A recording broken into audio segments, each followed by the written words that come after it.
অন্তর্বর্তীকালীন সরকার গঠন করে দেশ পরিচালনা করা হবে বলছেন সেনা প্রধান। এদিকে শাহজালাল আন্তর্জাতিক বিমানবন্দর বন্ধ ঘোষণা।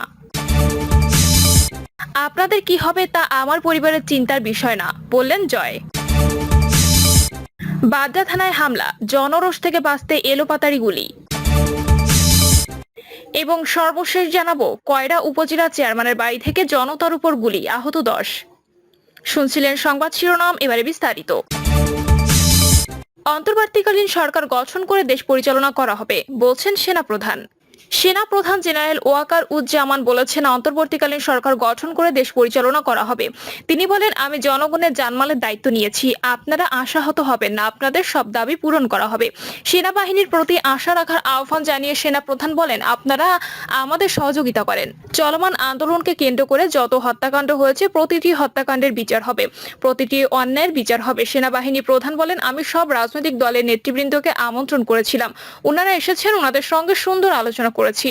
আমরা সিদ্ধান্ত নিয়েছি অন্তর্বর্তীকালীন সরকার গঠন করব। অন্তর্বর্তীকালীন সরকারের মাধ্যমে এদেশের সব কার্যকলাপ চলবে। আমি আজ রাষ্ট্রপতির কাছে যাব, সেখানে গিয়ে অন্তর্বর্তীকালীন সরকার গঠনের বিষয়ে আলোচনা করব। অন্তর্বর্তীকালীন সরকার গঠন করে আমরা দেশ পরিচালনা করব। তিনি বলেন, আমি আপনাদের কথা দিচ্ছি, সব হত্যা ও অন্যায়ের বিচার করব। আপনারা সেনাবাহিনী ও সশস্ত্র বাহিনীর প্রতি আস্থা রাখেন, আমি সব দায় দায়িত্ব নিচ্ছি। আপনাদের কথা দিচ্ছি, আপনারা আশাহত হবেন না। যত দাবি আছে সে দাবিগুলো আমরা পূরণ করব এবং দেশে একটা শান্তি শৃঙ্খলা ফিরিয়ে আনবো। দয়া করে ভাঙচুর, হত্যা, মারামারি, সংঘর্ষ থেকে বিরত হন। আমি বিশ্বাস করি আমরা যদি একসঙ্গে কাজ করি তাহলে একটা সুন্দর পরিণতি দিকে যাব। আপনারা দয়া করে আমাদের সাহায্য করেন। মারামারি করে আমরা আর কিছু পাবো না। দয়া করে আপনারা সব ধ্বংসযোগ্য অরাজকতা ও ধ্বংসযোগ্য সংঘর্ষ থেকে বিরত হন। ইনশাআল্লাহ আমরা সবাই মিলে একটা সুন্দর ভবিষ্যতের দিকে অগ্রসর হব। তিনি আরো বলেন, প্রতিটা হত্যার বিচার করা হবে, প্রতিটা অন্যায়ের বিচার করা হবে। আমরা আজকে সুন্দরভাবে আলোচনা করেছি, প্রতিটা প্রধান দলের নেতাদের সঙ্গে কথা বলেছি। এই আলোচনা ফলপ্রসূ হবে বলে আমি মনে করছি। আমরা সুন্দর একটা অন্তর্বর্তীকালীন সরকার গঠন করে সুন্দরভাবে দেশ পরিচালনা করব। সেনা প্রধান জানান, প্রধানমন্ত্রী পদত্যাগ করেছেন, এখন একটা অন্তর্বর্তীকালীন সরকার গঠন করে আমরা আমাদের কার্যক্রম পরিচালনা করব। আপনারা একটু ধৈর্য ধরেন, আমাদের কিছু সময় দেন। ইনশাআল্লাহ আমরা সবাই মিলে সব সমস্যার সমাধান করতে সক্ষম হব। আপনারা আর এই সংঘাতের পথে যাবেন না এবং শান্তি শৃঙ্খলা পথে ফেরত চলে আসুন। দেশের অনেক ক্ষতি হচ্ছে, অর্থ সম্পদের ক্ষতি হচ্ছে, লোকজন মারা যাচ্ছে। এগুলো থেকে আপনারা বিরত হন, আমাদের সাহায্য করুন। আমি সব দায়িত্ব নিচ্ছি। কোন কোন দলকে আমন্ত্রণ জানানো হয়েছিল জানতে চাইলে সেনাবাহিনীর প্রধান বলেন, জামায়াতের আমির ছিলেন, বিএনপির শীর্ষস্থানীয় নেতৃবৃন্দ ছিলেন, জাতীয় পার্টির শীর্ষস্থানীয় নেতৃবৃন্দ ছিলেন, সুশীল সমাজের প্রতিনিধি ও ডক্টর আসিফ নজরুল উপস্থিত ছিলেন। আমার সামনেই ডক্টর আসিফ নজরুল সব শিক্ষার্থীদের সুন্দর একটা বার্তাও দিয়েছেন। আশা করি এই বার্তা শুনে পরিস্থিতি নিয়ন্ত্রণে আসবে। আমরা সুন্দর একটি পরিবেশের দিকে এগিয়ে যাব। আলোচনা আওয়ামী লীগের কেউ ছিল কিনা জানতে চাইলে সেনা প্রধান বলেন, এখানে আওয়ামী লীগের কেউ ছিল না। রাষ্ট্রপতির কাছে আজকে যাবেন কিনা জানতে চাইলে তিনি বলেন, আমরা আজকে যাব, আমাদের হাতে সময় নেই। এইটা একটা বিশেষ পরিস্থিতি, আমরা আজ গিয়ে এই পরিস্থিতি নিয়ন্ত্রণে নিয়ে আসব। অপর এক প্রশ্নের জবাবে তিনি বলেন, সেনাবাহিনী শান্তি শৃঙ্খলা বজায় রাখার কাজ চালিয়ে যাবে। ছাত্র সহ রাজনৈতিক নেতৃবৃন্দ ও কর্মীদের দায়িত্ব সেনাবাহিনীকে সাহায্য করা।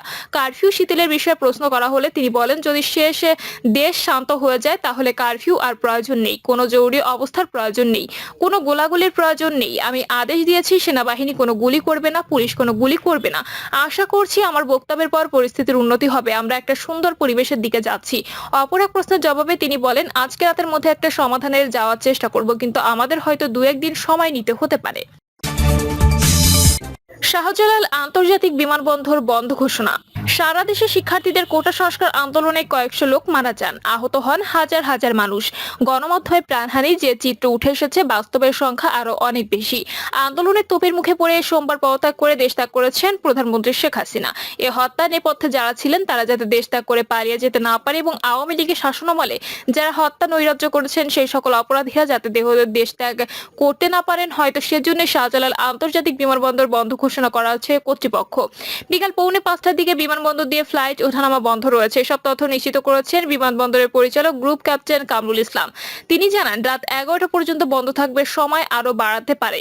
তিনি সংবাদ মাধ্যমকে বলেছেন, বিকাল 4:45টার পর থেকে শাহজালাল আন্তর্জাতিক বিমানবন্দরে ফ্লাইট ওঠানামা বন্ধ রয়েছে। ফ্লাইট চালুর বিষয়ে এখনো কোনো নির্দেশনা পায়নি, পরবর্তীতে নির্দেশনা পাওয়া গেলে জানানো হবে।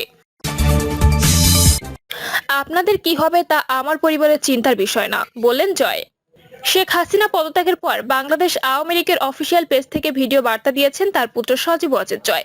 বেলা 2টায় এই ভিডিও প্রকাশ করা হয়। ধারণা করা হচ্ছে শেখ হাসিনা পদত্যাগ করবেন এমনটা আজ করে এই ভিডিও আগে থেকে রেকর্ড করা হয়েছিল। ভিডিওতে তিনি কোটা সংস্কার নিয়ে আওয়ামী লীগ সরকারের অবস্থান আবারও তুলে ধরেন। তিনি বলেন, শুরু থেকেই আমরা কোটা সংস্কারের পক্ষে ছিলাম। আমরা তাদের আলোচনায় ডেকেছি, জুডিশিয়াল কমিশন করেছি, কিন্তু আমরা যতই তাদের দাবি মেনে নিই তাদের দাবি একের পর এক বাড়তে থাকে। তিনি বলেন, এরপর আন্দোলনকারীদের দাবি সরকার পতন, কিন্তু সরকারের পতন পর কি হবে এটা কেউ ভেবেছে? আমরা বাংলাদেশের গণতন্ত্রের রক্ষক। সরকার পতন করে নতুন সরকার আসার একটি মাত্র পথ আছে, আর তা হলো নির্বাচন। আমাদের সুপ্রিম কোর্টের রায় আছে, কোনো অনির্বাচিত 1 মিনিটের জন্য থাকতে পারে না। সজীব বলেন, তাদের নির্বাচনের দাবিও যদি আমরা মেনে নিই তাহলে তারা আরো দাবি বাড়িয়ে যাচ্ছে। পরে যদি আমরা নির্বাচনও দেই এবং সরকার পতনের দাবি মেনে নিই তাহলে তারা বলবে আমরা এই সরকারের অধীনে নির্বাচন মানব না।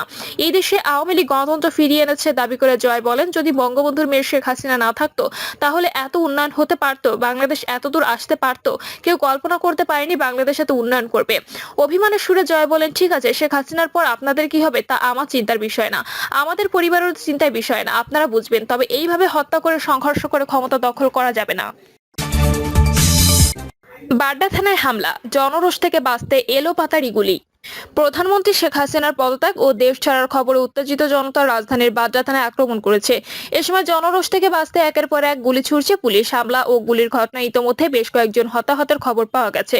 সরেজমিনে দেখা গেছে রাজধানীর ডিআইটি প্রজেক্ট এলাকায় অবস্থিত বাড্ডা থানায় চতুর্দিক থেকে স্থানীয় এলাকাবাসী আন্দোলনকারীরা ঘিরে রেখেছেন।